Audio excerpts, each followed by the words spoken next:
Empowering women is a very important part of sustainability.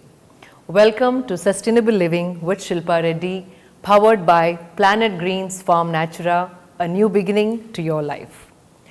Today on this episode of Planet Green Sustainable Star, I have with me someone who inspired me since I was 12 years old. Let's welcome the fearless and unapologetic Renuka Chowdhury garu. Renuka garu, a warm welcome to my show. I can't begin to explain how excited I am. Before we start the conversation, I want to share something with you. So I lived in Secunderabad. I grew up in Secunderabad, and my neighbors were Colonel Prasad garu and Indira garu, his wife. That's right. And my mom often mentioned about you and how you were related to them. And she spoke fondly about you, and she also kept saying that she's one of the most courageous women that she has seen. And I saw you a couple of times at their place when they had, some family functions. And even as a 12-year-old, I remember you walking with this fierce, unapologetic aura around you. And at that age, I didn't really see many women, as courageous and, who can project that kind of aura. Is that right? So, from sheepishly wanting to look at you from the corner of the room to today, being able to converse with you for my show feels incredible and gratifying. Thank you so much for being here. Oh, thank you. So, my first question to you is, looking at all that in all your life, what are the factors, be it your upbringing, parentage, education, mentorship, or how you personally perceived life? What are the factors that made you the person you are today? The criticism, the rejection, the hurt, the low self-esteem, the doubts. Low self-esteem? Yeah, the doubts. These are incorporated into our social systems, where we are forced to fall into the stereotypes that society defines us by. Correct. And I think we're in a very different era now. I think all you young ladies have a lot more sensitized and aware. Not that it's diminished the misogyny that we face every day. But at least there is a system change in some ways somewhere. True. So I think it's all that helps shape us. Either we give in, we cry, or we try to fit in, as they say. Or you then forge a path of your own. I got tired of trying to fit in. You were never meant to. Yeah, really. I've come at this stage of my life, I realized I was always a square peg in a round hole. And to hell with it. And your parents, did they play a role in how they brought you up? Yes. My dad was the coolest guy in Wow. town. Any problem, he would make a joke of it or laugh. But he also had underlying lessons. He said, if you believe in something, I was fighting big powers at that time in the universities. And he said, you think you're right? I said, yes, I think I'm right. So he said, do you know the consequences? I said, yes, I know the consequences. He said, okay, then go and fight. Wow. So I said, but I need a lawyer. He said, I never said I'll give you a lawyer. He said, that you do yourself. Mother was inspiration for Hitler. So she would be the strict one who laid down the dynamics of what we had to do or not do, which I'm eternally grateful for, because that taught me discipline. What she laid down, her rules, and made sure, that taught me discipline. And I saw her as a strong woman. She dealt with a lot, she took on a lot, and she dealt with a lot. She had a terrible fiery temper, which I've inherited.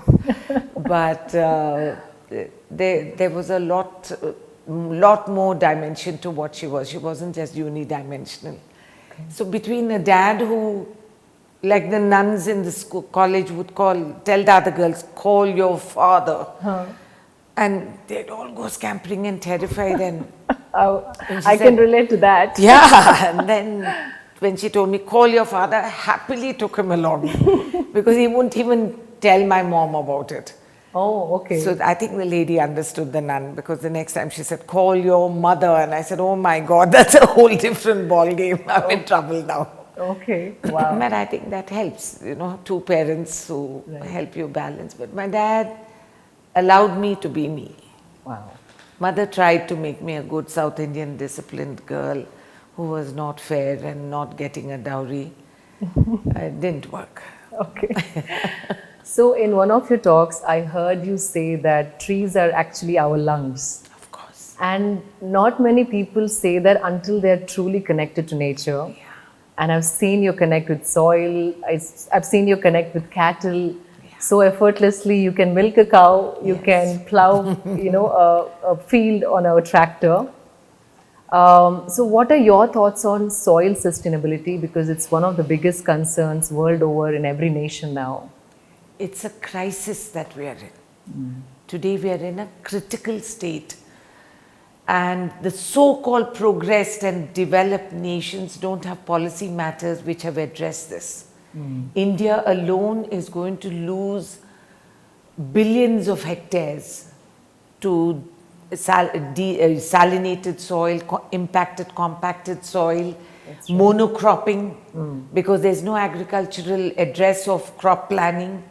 So whatever's convenient, the farmer goes into it. Correct. So it's a failure of us to address that. And so monocropping doesn't allow crop rotations. That's right. Which would actually nurture and give nutrition to the soil, which we used to do earlier practices. They've all eroded and vanished, and urbanization and so-called urban development, Paving everything. is absolutely absent.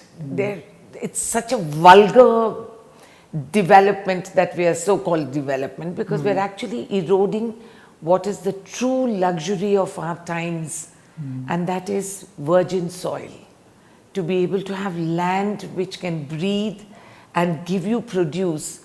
So today when all the dietitians tell us, eat this, eat that, there is a micro level deficiency in what you're growing, because the soil is eroded, depleted and devastated. And then you have the salination which comes in, which makes it impossible to grow crops. Correct. So actually it's a terrifying thing. So the pressures on agricultural land, urbanization takes over. You have, I don't want to talk politics here, but you do have policy makers who want to remove water bodies, because they actually have the arrogance to believe that there's adequate water, and so you can do away with the traditional water conservations. And I could go on forever on this, but it is of urgent importance. This is what we should have done yesterday. That's right. So sustainability is not just about environment. Sustainability is a way of living. It's an ability to do more with less. Correct. And the ability to leave this for the future generations so that they can get more with less. We are living, yes. As you rightly said, the statistics say that 62% of India's agricultural land is becoming a desert by 2040. And you being in government for so many years, few policies that they could implement to support soil rejuvenation. India has, governments of India over different periods and different governances have come out with some policy making, not enough. Not enough. Okay. Not enough at all. And there's a lack of awareness of how urgent the need is. And this is not just for India. Globally, if you see, scientists are sitting up and saying, oh, but the Antarctic and Arctic are melting at a faster rate than what we thought. And oh, but we are now discovering that there's growth under the meltwaters of the ice layers that are melting so rapidly. Okay. So discovering what our earth is about, I think COVID gave us that pause time. I'm seeing COVID in a very positive way, despite, of course, the hundreds, lakhs of people who died. Yeah. That is devastating. We lost lives, we lost talent, we lost gifted Loved people, ones, yes. we lost citizens, and we failed as a governance that urban workers, the migrant workers had to walk Right. back to their districts. That's something I think as a politician I feel very guilty about to date, that we just didn't do enough. Right. We betrayed our citizens somehow, collectively. I'm not saying this or that or pointing fingers, Right. but collectively there was a lack of thought and approach, and we failed them. Having said that, coming back to agriculture, we have made adequate policies, not enough. Not enough. And the kind of pressure there is on agricultural land and urban planning And population and pressure. population growth, though of course our replacement levels have improved and fertility rates have dropped in the country significantly, which is a good thing. It's a good beginning. But then we must plan what's going to happen. India, we are now the most populous nation in the world. And surprisingly, you'll see fertility clinics all over. Right, everywhere. It is a irony and a dichotomy that you suddenly see, and you stop seeing people in the villages who used to have 11 daughters and 1 son. Correct. You know, for the sake of that. Changes in policy direction, everything have helped, but the citizens' awareness, and unfortunately the negative lobbies, the fertilizer lobby, the pesticide lobby, are a lot stronger than policy lobbies. Yes, that is the sad part. You're I right. had my own district, political district, Khammam mapped, and I was horrified. Something I knew was happening, and hence I had it mapped. But my flesh crawls even now that Khammam tends to use pesticide 17 times more than required, 17%. And we use fertilizers 11% more than what is required. Why is that? Because we fail the farmers repeatedly. There's no awareness amongst the farmers. They're desperate to protect the crop. So they believe the more they spray, the pesticide lobbies are very good. They devolve fear into them and say you must do this every 10 days, every 15 days. You don't need to. I heard And that. sustainable agriculture has only just about had a nascent start now. So farmers, in order to save the crop, because they do not get the price that they should get, then get desperate, and fragmentation of land, small and micro plots.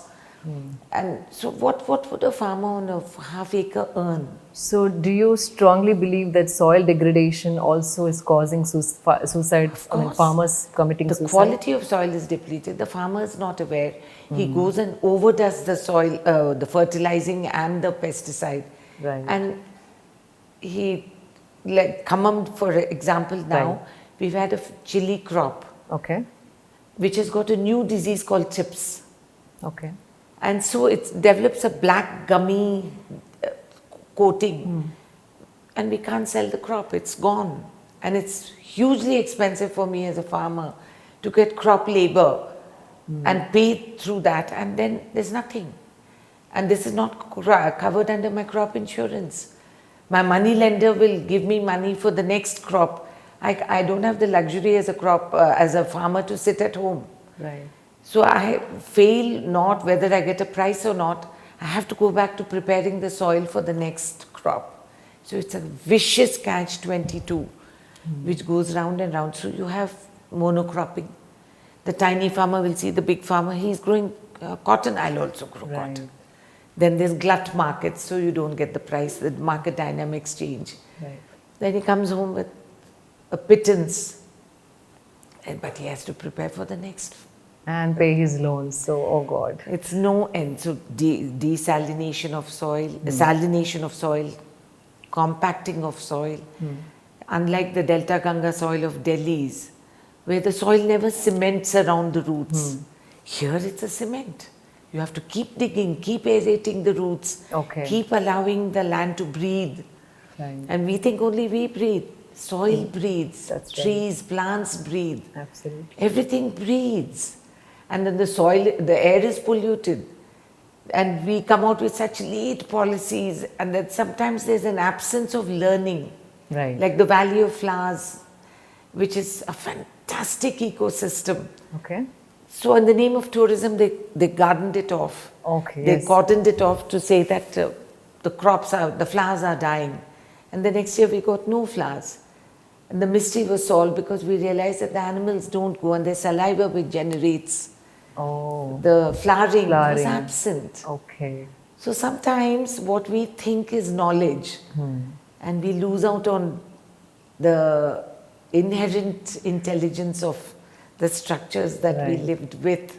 Absolutely. We forget that. So definitely soil salination impacting monocropping, desertification, all this is happening on the existing agricultural lands. Lands, And tomorrow there will be a government policy which will remove this fertile land and give it for urban planning, and a new evolution of multi-story buildings come up where you don't even have groundwater. Wow. So This it's is quite terrifying. scary the It way is, it's it looking. is. We should be scared.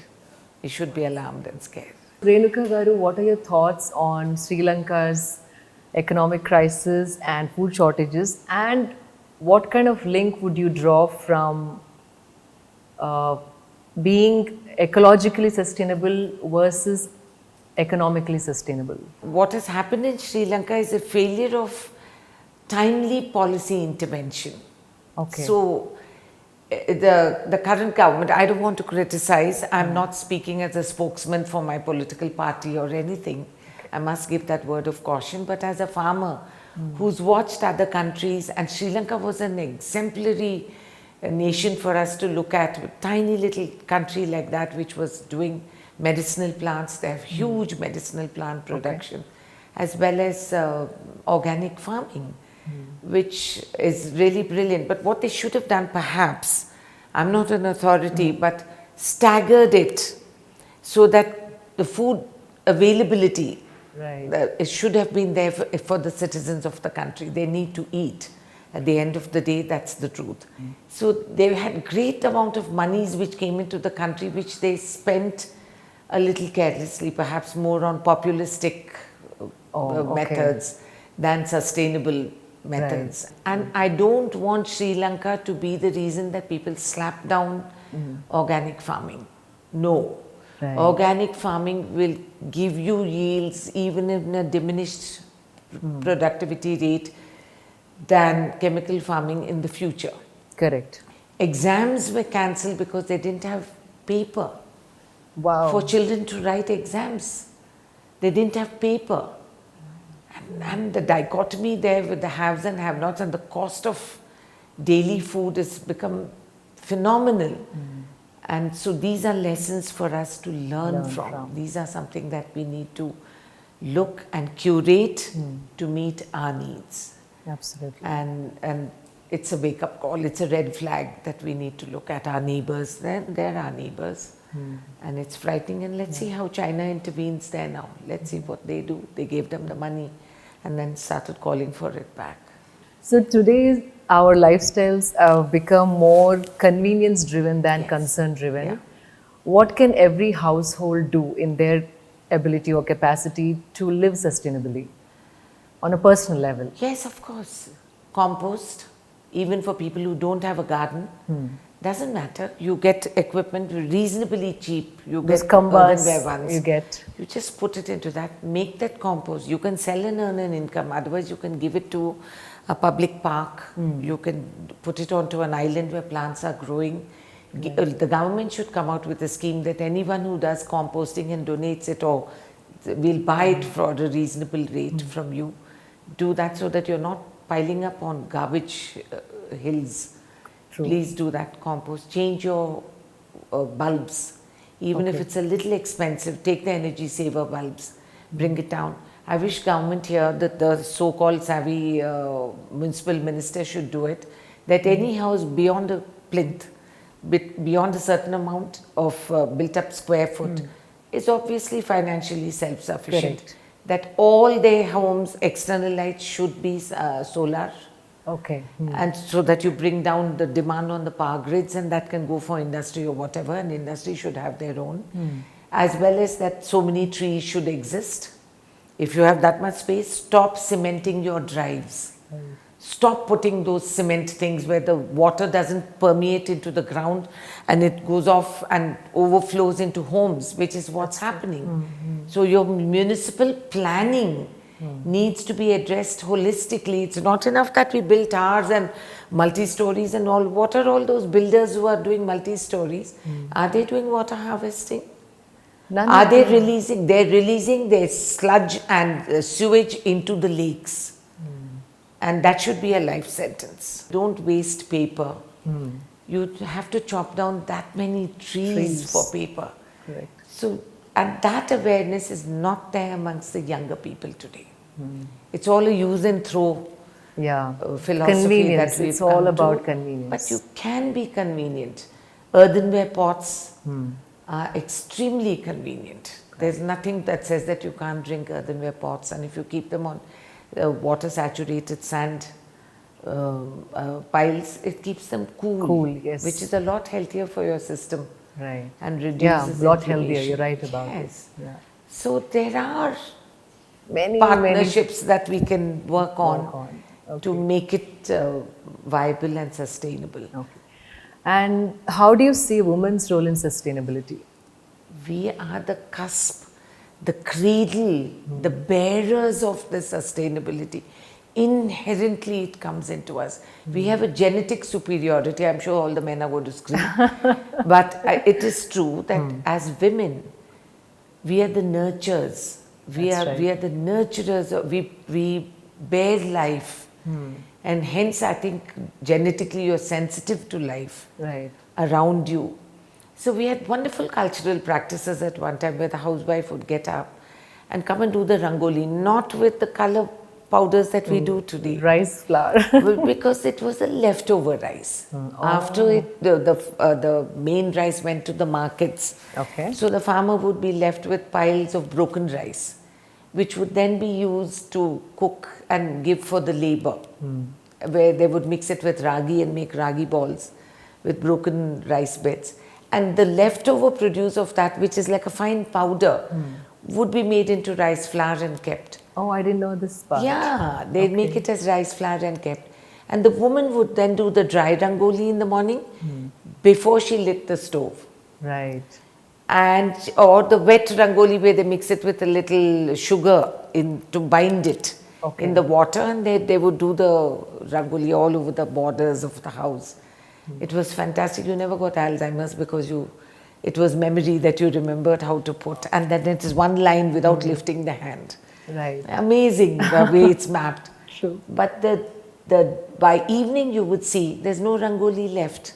The squirrels would eat. The ants. The birds would eat. Oh. The ants would eat. And the microorganisms, and it would be back into the soil. Earth, yeah. So you give to the earth before you take. Beautiful. It was symbolized that way.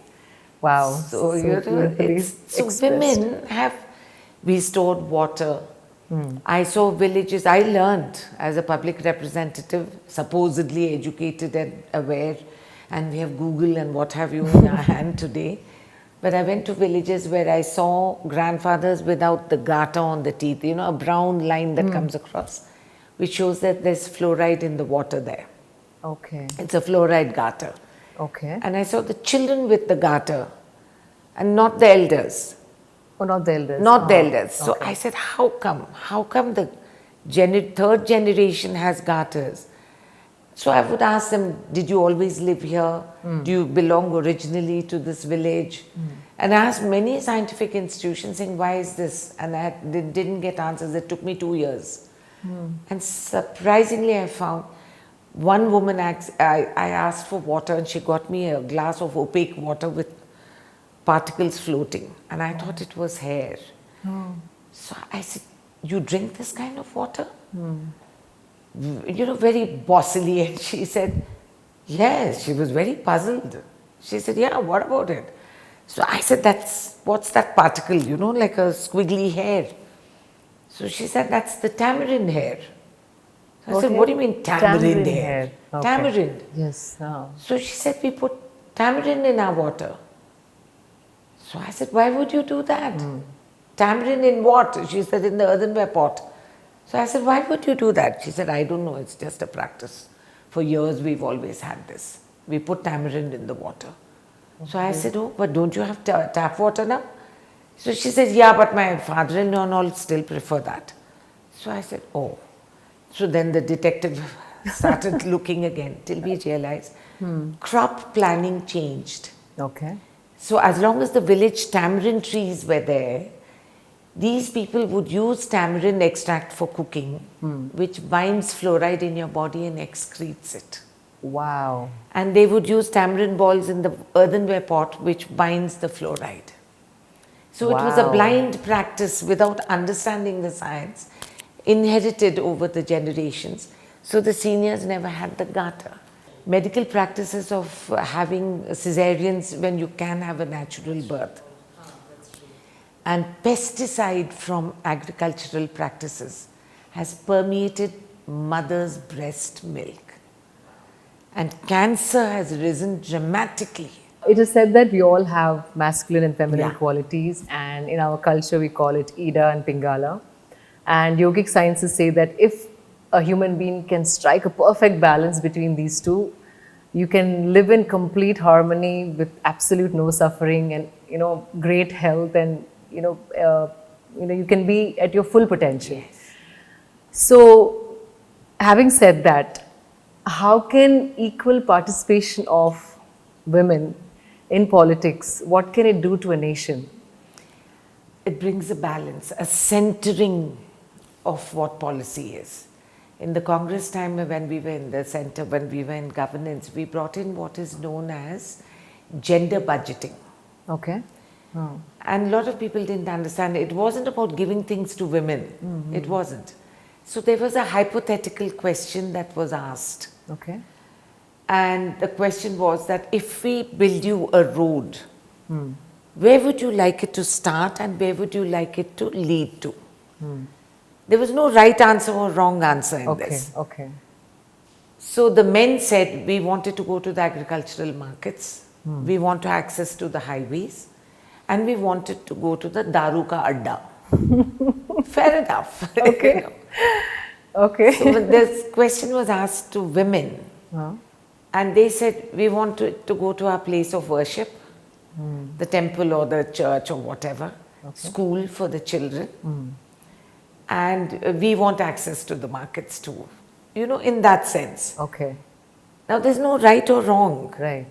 But it brought in the perspective Wow. of what women visualize and need. Now, we had policy failure for many years in education. Okay. Now, why was it rocket science that you build schools and not toilets? Exactly. Something as basic as that. It's common sense that you need a toilet. And if girls are going to school, breaking the social barriers, I mean, the climb for a girl to reach school, she's discriminated at home. Mothers discriminate, they breastfeed boy children longer than girl children. Yes. I didn't hear this. We found those reports where mothers would breastfeed the boy child for a longer time than the girl child. Because the mother's social recognition was only that she gave birth to a male child. Right. So see where the reforms have to start. From the womb, from before the woman is born. There is a gender prejudice. It happens inherently. It happened because of laws and governance and everything. It wasn't there in Indian mythologies to that extent. Right. I mean, they keep portraying Sita as this crying, weeping, hand-wringing, helpless woman. She wasn't. She was quite a smart cookie. Her father brought her up. She knew archery, she knew sports. And by the way, she had a Swayamvara. Yeah. Where the men were lined up and she chose. Gets to choose, yes. And I think that's brilliant. And somewhere we brought this so-called honor killing, nothing honorable about killing your sister's husband, as has happened few days ago in Telangana. It's a shame. And parents killing their daughters. You'd rather see your daughter as a widow or dead than to let her have a life of her own. I mean, somewhere we are warped. Somewhere things go wrong, right? So, to bring that balance into governance, you need the woman's perspective. Right. To be able to understand how an environment can evolve, which is more holistic and acceptable. Absolutely. And much more organic than the rest. You go to a police station, the woman goes to complain, the cop is sitting. He's gender prejudiced. The woman goes to come. This happened in Delhi, in the Home Ministry. Wow. where the Home Secretary's wife complained about the husband saying that he has been sexually abusing their daughter, and the police told her that you are a liar, you are a shameless woman. How can you talk about your husband like that? Oh my, this is Delhi. This is Delhi, the capital. And now we come through this journey of COVID, where it is an earth-shaking experience for everyone. The world shut down. Nature blossomed because people were not trampling all over her. The earth was rejuvenating. But what happened in homes? Violence against women multiplied.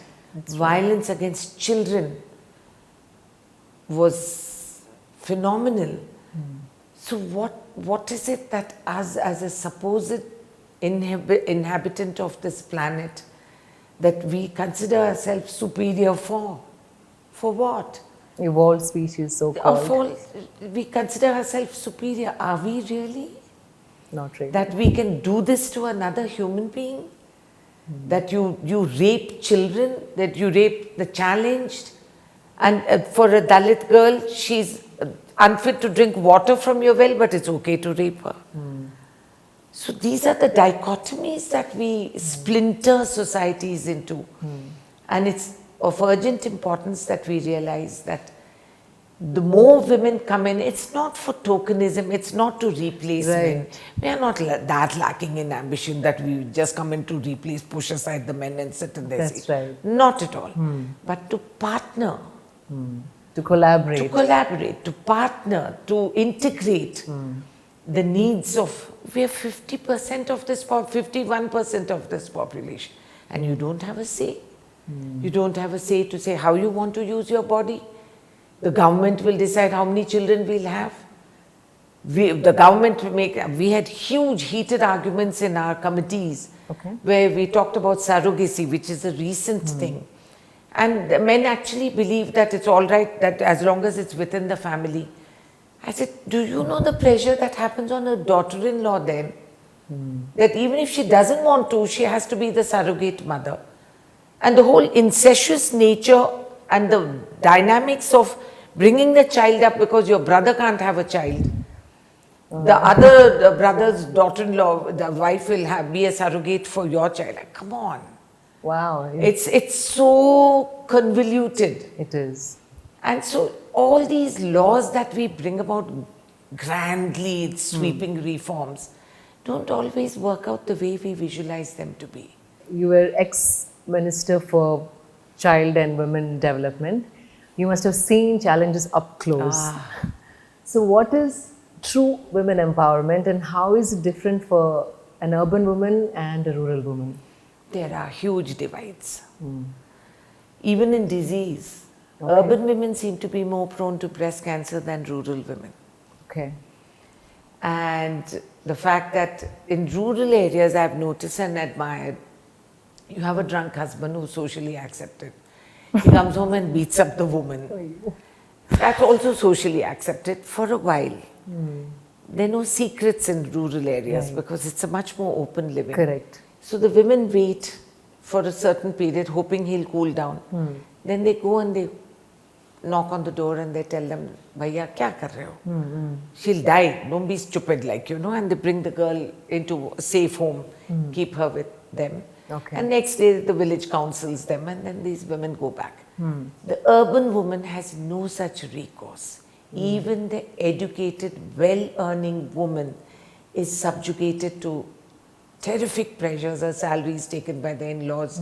She has no authority to decide what she would like to do with her money. She will bear a male child to keep the family honor going, whether she wants it or not. And I made surprising discoveries which humbled me. Like a particular community of people I won't want to name because everything becomes political now.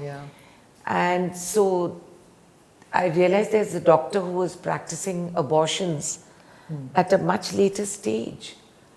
So, and that she was using the berry of a tree, a decoction which she would put into the womb, and they would be sterile. So the curiosity got me and I went to see it, masked and capped, and also they thought I was a doctor. And I asked those women, I said, why do you wait till you have 3 children and 4 children? So they said, because then our husbands will otherwise go and marry someone else. So we wait. So the mother-in-law brought the daughter-in-law for this secret procedures. And I tried to get ICMR to do a study group where we could follow them for 10 years to see if they're prone to uterine cancer or breast cancer or whatever. I couldn't get them. They said no. If it's known in our homes and society, then we will be finished. Wow. But the fact that the mother-in-law brought the daughter-in-law and said, enough, you can't be sitting and reproducing like rabbits. I thought that was fantastic. It was phenomenal that women supported each other through the regular societal divide of mother-in-law, daughter-in-law. Right. And they helped each other to quietly come to these secret places at the cost of their own health. They don't realize, but the desperation is so high. I saw that. I saw smart, educated women. I think I need a lifetime of antidepressants, because being a woman, I thought I saw it all. Right. But sitting at that desk, and I had an open door policy, anyone could walk in. Wow. And smart women, educated women, TV anchors, women from well-to-do households, women flashing diamonds and designer bags would walk in, and 3 to 5 minutes into the conversation, they would break down. So under my desk, office desk, I had stacks of tissue paper boxes, which I would take out and put in front of them and say, doesn't matter, tell us. And the child abuse, it makes my flesh crawl. I sincerely believe that anyone who violates a child sexually robs them of their innocence, which cannot be replaced. Yes. And they should be brutally punished. And you know, sexual predators should have registries in every police station where they have to come and register with them, so that the police know where this chap is working. First, they don't get jobs, then they don't get homes in which they can hire or live. And because even in jails, people who predators and pedophiles are treated as the low life. Right. And it's women who have to protect the children. Yeah. India loses on her GDP growth factor. We lose almost 3% because you don't involve women. We could not open bank accounts even if you were an earning woman. It took a journalist to go to court. Really? Yes. Oh, I didn't know. It was a journalist who went to court and said, I'm divorced from my husband and I'm earning. Why is it I can't open a bank account for my child? So, you know, this father stroke guardian. Any idiot on the road could be guardian, but not the mother. Maternity is the certainty. Right. Oh, wow. The paternity is what I certify, baby. Yeah. You better be sure you're the dad. Only I can tell you that. Besides the DNA test. But, absolutely. but still we were vilified. Women were just the reproducing organ. That's it. That's her identity. So as we bring women to the forefront and they participate in policy making and decision making, women farmers are so lowly recognized. Right. The farmer kills himself to save his family from debt because the debt is on his name. The woman's left with the land and little else. She does the farming. She's the woman, farm labor on an average, and gets no incentives, no special niche or treatment. The tools of farming are made for men. So when I drive a tractor, it's considered unusual. It shouldn't be. It's just an engine on 4 wheels. If you can drive a car, you can drive a tractor. So when we talk about women and bringing them into the mainstream, as soon as men have realized, the marketing dynamics have realized that there is a purchasing power there, then design changes. So that is why it's important, and then it becomes more integral. But ironically, we've lost our global position. We've slid from 108 to 112 in achieving global benchmarks, and we need to pull up our socks urgently. And this happened even in Parliament. To date, 13 years it took us to bring a reservation in Parliament. 13 years, and that came in the Rajya Sabha. It hasn't passed in the Lok Sabha. And I had a man who said, "Itna mahila aayega to roti kaun banayega?" I mean, this is their thinking. And then, you know, they think flattery works. Oh, but see, the few of you, how much we adore you. I said, I don't want your adoration.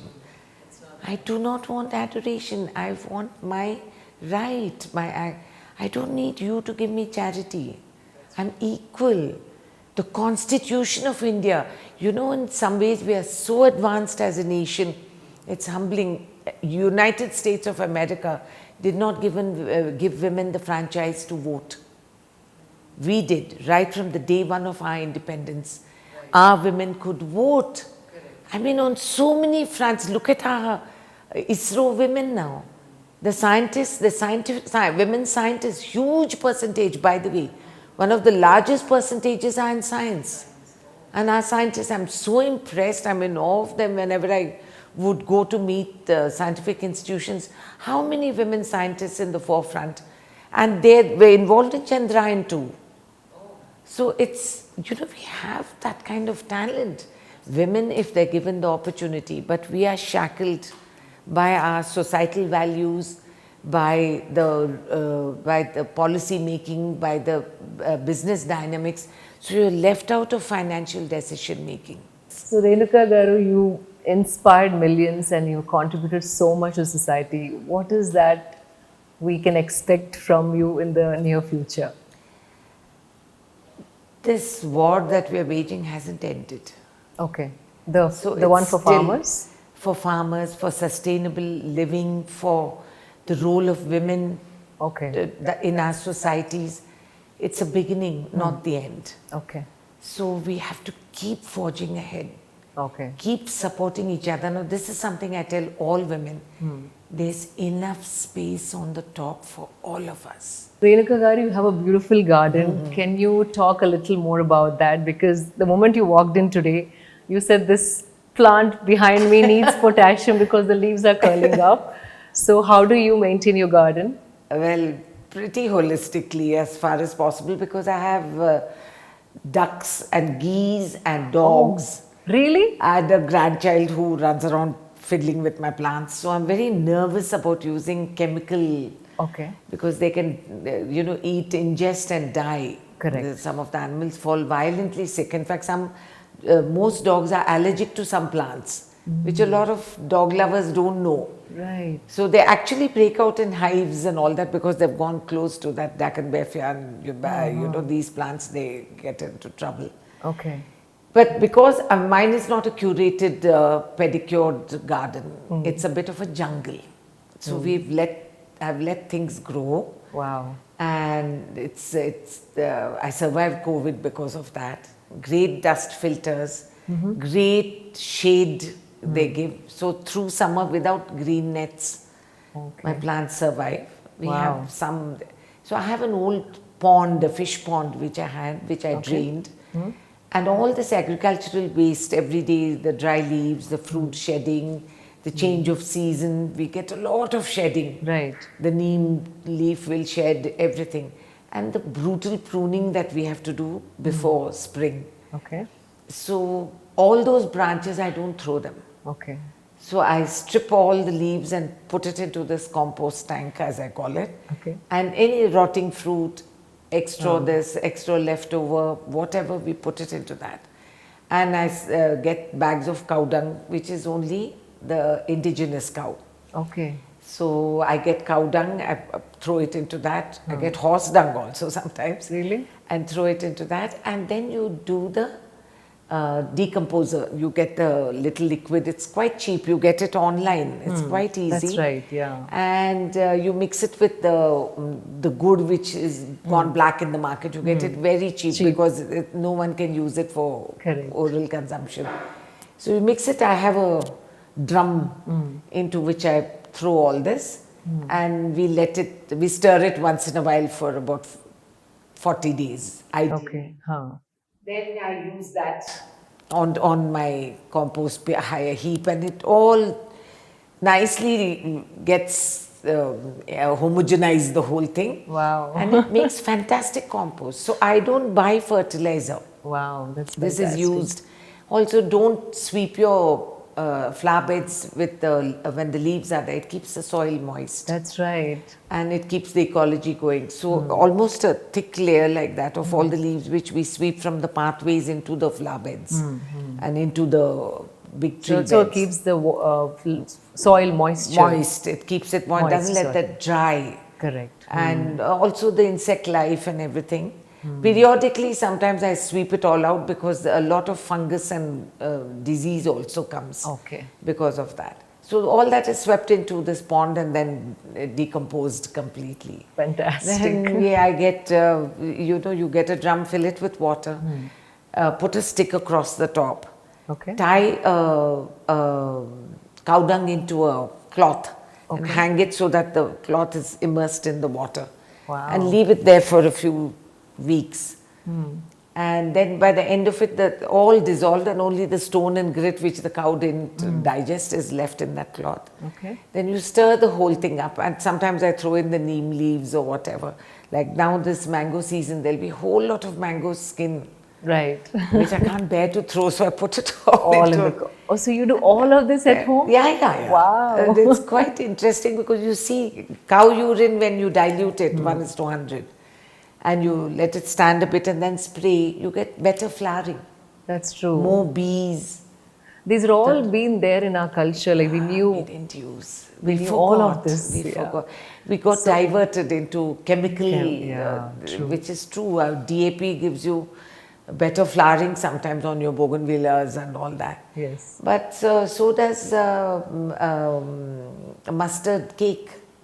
It stinks a bit. But that's fine. You just soak it in water and strain it and use the water for your plants. You get amazing flowering. You don't have to do 1717 and 1919 or any of those. So just get the neem cake, get the mustard cake, get bone meal, get your banana skins. Right. I must be the only one who goes around begging.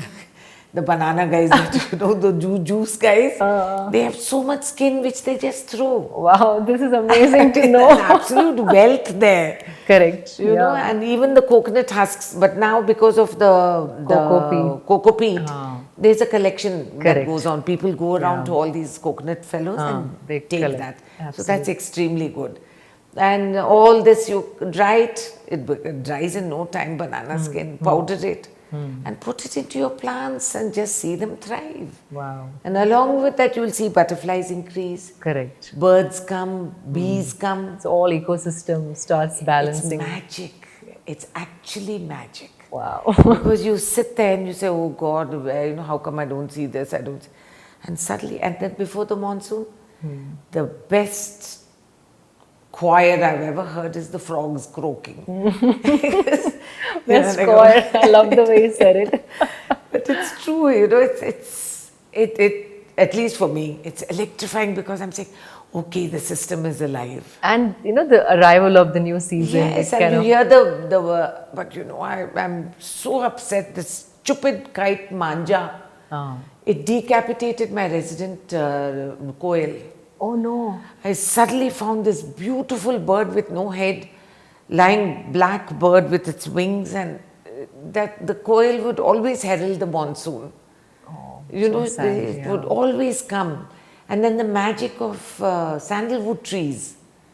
Because you do get tissue culture sandalwood now, but the genuine sandalwood is only when the bird ingests it and does a dropping. And the sandalwood is ironically a parasite tree. So it grows next to another tree. Wow. Thriving on the other tree. And I think I have to speak to you at length, minus the camera, because this is fascinating. Magic. This is nature's magic. Magic. It is no less than And the scientific research that's going on in agricultural sector, I want the young people to come into it. It's Star Trek. It's actually Star Trek. You can make flowers bloom the day you want it to. Really? All the rose farmers in India, Bangalore especially, they export And so Valentine's Day, Christmas, New Year, these are the calendars. Correct, yes. And so they'll go as buds and they'll yield open on that day. You can program it. Fantastic. You can I didn't program know this. anthuriums. You can take I'm not talking of genetically modified. Right. No, I am against it. The But real- you can splice Okay. where you get better resistance to pest and all into one. And I love my farmers. They used Coca-Cola as a pesticide. It's phenomenal because they wanted the sticky solution. Traditionally, it would be oil and jaggery, which they Okay. would spray so that the friendly pests come, but the nasty pest gets stuck Gets and stuck. dies. So the good Okay. pest comes and eats it up. Got it. Prices went up. So they found alternative They ways. found Coca-Cola. So it's so incredible. Farmers are the most intelligent beings. It's so sad that we are undervalued like that, you know. Yes, someone said that farmers should earn as much as a doctor would earn, engineer would earn, Of course, because assured without income them, should be there. yes, You know, the farmers in Andhra agitated for 850 days.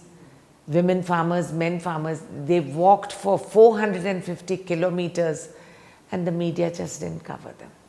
The same thing happened to farmers in Punjab.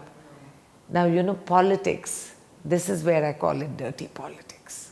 So Renuka Garu, last but not the least, and this is something you would know the most about trolls in today's generation of social media, but I'm sure you went through every kind of criticism, comment and whatnot for being a woman with a voice. So did you have a mechanism to deal with all this? Did it bother you? And what advice would you give to people who are going through trolling?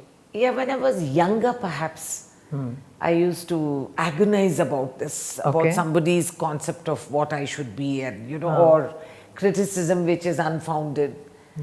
And we didn't have the online trolling at that time. You had the real live ones who sat there, relatives, friends who believed that they could talk about you. And as we grow in life now today, I realize that it's nothing to do with me. The problem is with the troll. Correct. It is their inferiority and their insecurity. So they use me as a what should I say, as a resounding board or whatever, to strengthen themselves. They feel strong by attacking someone like me, a beautiful film star, a strong woman, someone who's achieved, who's an achiever. Their inferiority then feeds into them. And the anonymity of technology Right. gives them the courage to behave like this. And most of them would be latent rapists or socially deviant people. Trolls are psychologically deviant. Right. Because they don't have the courage to come out in front. They pretend when they come out to be these polished guys, which they learn. But deep down inside, they are flawed. So when a troll says something, I'll look past that and say, oh my God, this poor chap must have had a terrible childhood. Or, you know, he's got a massive chip on his shoulder, or the guys. So empathize. I say he should immediately go for counseling. Like, you know, if he wants to develop into a better human being, Correct. he better go and get some help. It's nothing to do with you. It is because you're an achiever. Right. They troll only known people. That's right. They don't troll some Ellama or Mallama in the village. They can't be bothered because they think, she's co-sufferer. But anyone, a colleague, a friend, a relative, a public person, a film star, model, a glamour girl, everyone goes through their own journeys. There are no free lunches. Correct. And if they've achieved something, it is by blood, sweat and tears. Even those who inherit jobs or whatever have their own grief. Absolutely. I agree to that. And so there's nothing that comes automatically or for you to envy them. The higher they go, the bigger the price they pay. You're right. And that I've seen up close and personal. I've seen phenomenal people. I've had the access to meet Rashtrapatis and governors, and Everyone across all spheres. Internationally, I've met people, I've met Yoko Ono, I've met everyone. So it doesn't mean that they've got what they've got and they're all happy. They aren't. Elon Musk, I think, is in depression. I think he suffers from some latent depression because he keeps talking about dying suddenly and keeps. What is that he's seeking? What is he seeking when he talks like that? And he knows he has the influence to reach gazillion people on this planet, and everyone thinks he's got it all. Does he? So all those trolls sitting in their little anonymous holes and making all these noises and trying to nibble on someone else's self-esteem. Right. Go get yourself a life. That was Go beautiful. get yourself a life. Go get help. And when you can crawl out of that woodwork as a decent human being, then you will be an achiever. Till then you're a loser. I'm sorry. Fantastic, the way you said it. I think this will give a lot of strength to people who are going through Why are such we things. defined by that anonymous idiot's ideology? Why? Who is he to say that he'll chop off your nose, or you look like this or you look like that? Darling, we don't know what you look like. It must be pretty pathetic. So, it's okay. It's okay. Wow. So, Renuka Garu, you got into politics rather very young, even compared to today's trend. What advice would you give to the young aspiring politicians in today's day and age? And also, how difficult was it for you as a young politician mother in those days? I think young mothers in politics world over, Really? things need to change. The British Parliament is very good that they, by rule, end at a decent hour so that the woman has to go home and cook and feed her family, even in the British Parliament, and look after her home and children. And now you have, internationally, you've seen prime ministers giving birth. Benazir Bhutto also had a baby while she was prime minister. Correct. And I went to Parliament with a 3-month-old baby, my younger daughter Tejaswini. Okay. And there were liabilities that none of the men would yield to let me speak first. I would say that I need to go home because I have to breastfeed my child. So can I please speak, and could you wait? They won't. No one yielded. Really? They would become stony-eyed and glazed look and not answer. So quite often I had to surrender my time and go back. And it was wonderful because the beat constable would bring her child and leave. Okay. And I would ask them, how do you feel about it? And they said, bahut acha hai amma, because my child is not well and she can't go to school and my mother-in-law is not willing to look after the child. So knowing that she's safe here, I'm on my beat here, and then I can come in and peep on my child, I'm assured. Renuka Garu, I cannot begin to even explain how I'm feeling right now, having this wonderful, inspiring, insightful conversation with you. I wish I can speak to you at length, off the camera also. I learned so much. There's so much to take away from what you've spoken today, and I'm sure our audiences will feel the same. Thank you so much for inspiring, and we wish you continue to inspire all of us. Thank you. Thank you. Thank you for having me here, because this is such a relief from the usual political interviews I do. Oh, thank you for saying that. It's such a relief to be able to really talk about something that I'm so passionate about. Thank you. Pleasure is mine. Hope you enjoyed this insightful conversation with Renuka Garu. See you all next week. Until then, signing off, Shilpa Reddy.